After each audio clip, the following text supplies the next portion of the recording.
বৃষ্টি ধাৰাবাহিকখনৰ আজি নিশা আহিবলগীয়া এপিছডৰ প্ৰমো বৰ্তমান মুকলি হৈছে আৰু আজিৰ প্ৰমোত আমি দেখিবলৈ পাইছোঁ ধাৰাবাহিকখন হ'বলৈ গৈ আছে বহুত বেছি ইণ্টাৰেষ্টিং।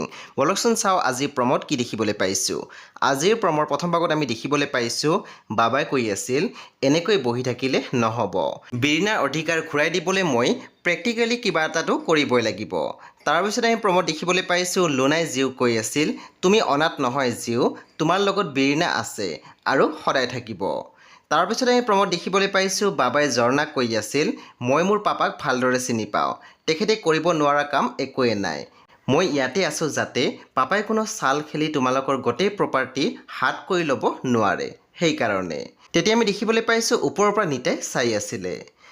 বন্ধু বান্ধৱীসকল আজি নিশা 8 বজাত ৰং টিভিত আহিবলগীয়া বৃষ্টি ধাৰাবাহিকখন খুবেই বেছি ইণ্টাৰেষ্টিং হ'বলৈ গৈ আছে। আপোনালোকে চাবলৈ একেবাৰে নাপাহৰিব। পৰৱৰ্তী আপডেটৰ বাবে আপোনালোকে আমাৰ চেনেলটো ছাবস্ক্ৰাইব কৰি কাষত থকা বেল আইকনটো টিপি দিবলৈ একেবাৰে নাপাহৰিব।